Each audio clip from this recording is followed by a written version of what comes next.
Good morning, everybody. Today we are going to read to you Library Lion by Michelle Knudsen. This is my daughter Lily and I. We will be reading Library Lion to you today. On the first page, Lily. One day, a lion came into the library. He walked right past the circulation desk and up into the stacks. Okay. Second page. Mr. Mcbee ran down the hall to head librarian's office. Miss Merriweather, he called. No running, said Mrs. Merriweather without looking up. But there's a lion, said Mr. Mcbee. It's in the library. Is he breaking any rules? Asked Miss Merriweather. She was very particular about rule breaking. Well, no, said Mr. Mcbee. Not really. Then leave him be.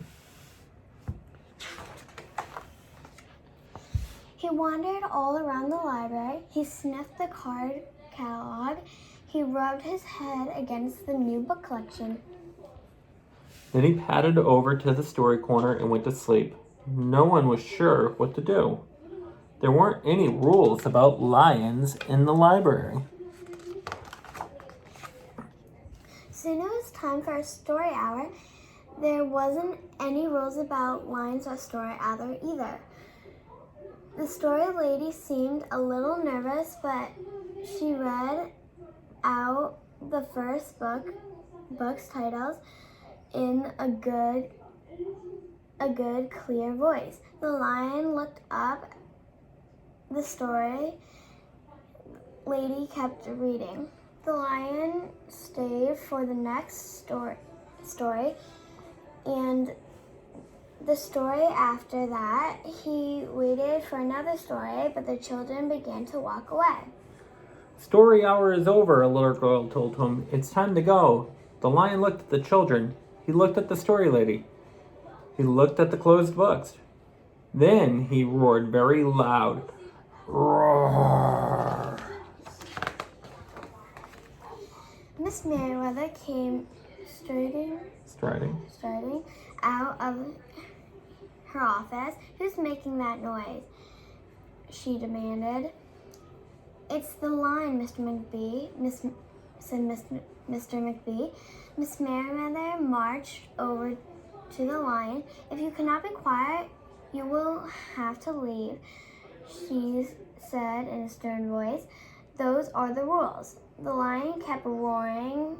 He sounded sad. A little girl tugged on Miss Merriweather's dress. If he promises to be quiet, can he come back for a story hour tomorrow? She asked. The lion stopped roaring. He looked at Miss Merriweather. Miss Merriweather looked back.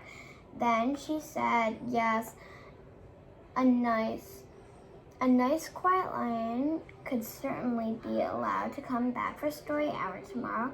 Hooray, said the children. The next day, the lion came back. You are early, said Miss Merriweather. Story hour is not until 3 o'clock. The lion did not budge. Very well, said Miss Merriweather.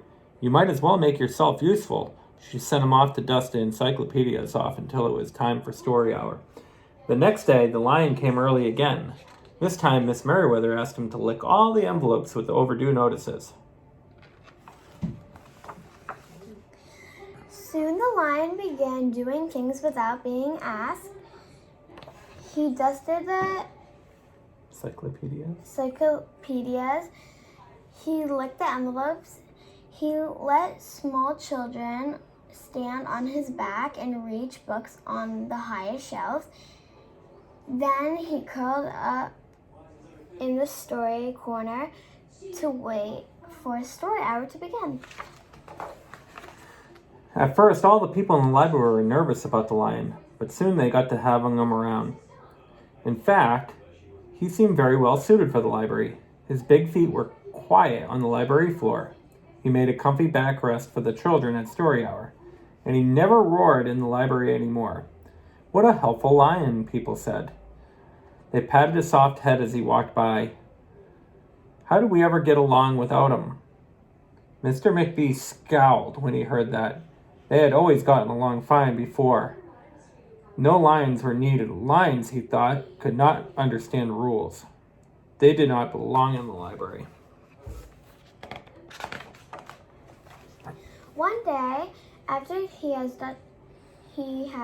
dusted all the encyclopedias, he licked all the envelopes, he helped all the small children. The lion patted down The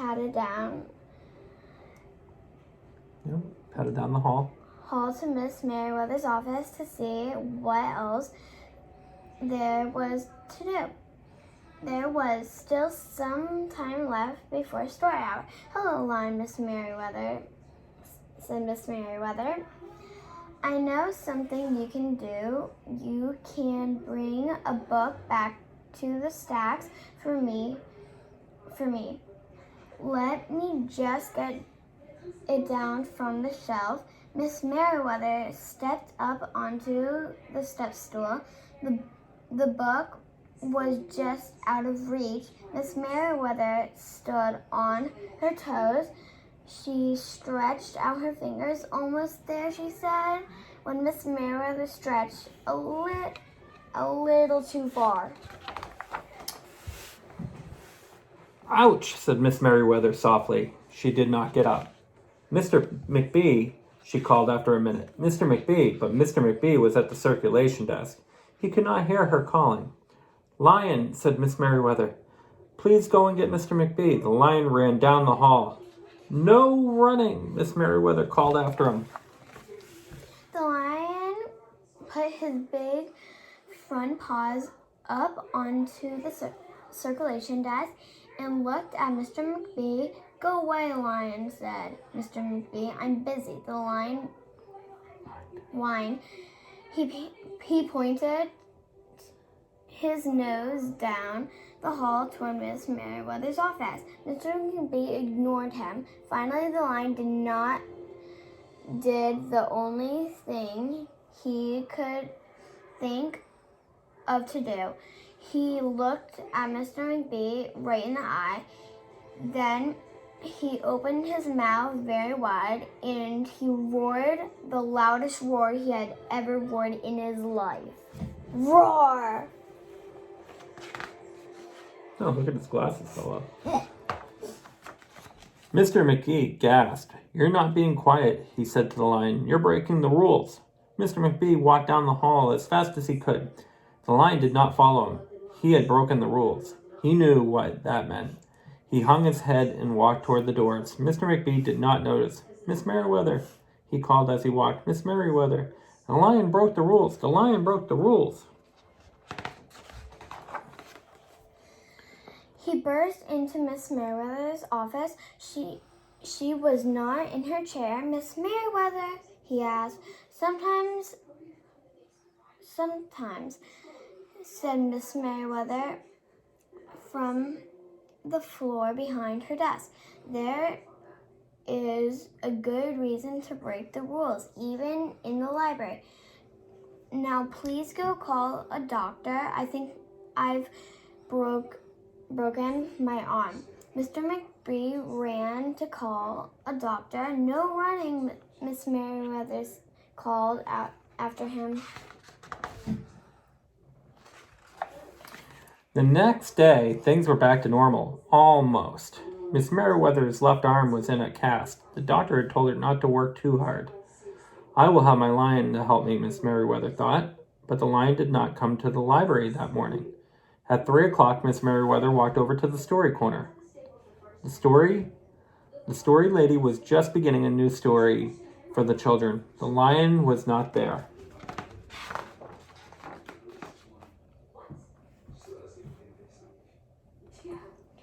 People in the library kept looking up from their books and computer screens, hoping they could see a familiar furry face. But the lion did not come that day. The lion did not come the next day either, or the day after that. One evening, Mr. Mcbee stopped by Miss Merriweather's office on his way out. "Can I do anything for you before I go, Miss Merriweather?" he asked her. No, thank you, said Miss Merriweather. She was looking out the window. Her voice was very quiet, even for the library.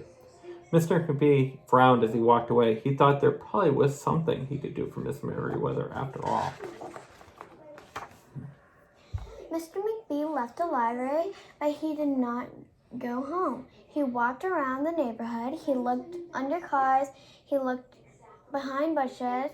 He looked in the backyards and trash cans and tree houses.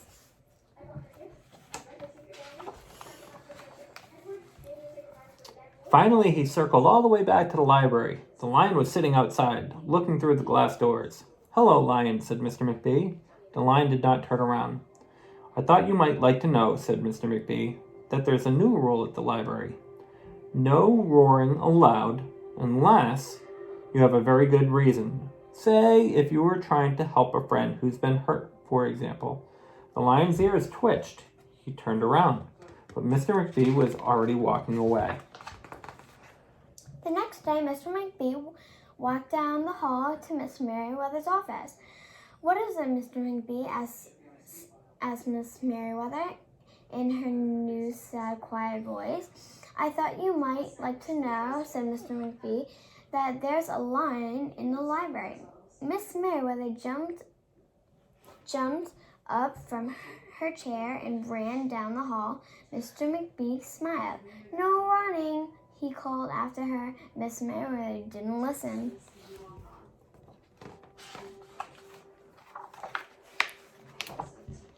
Sometimes there was a good reason to break the rules, even in the library. The end. Wave.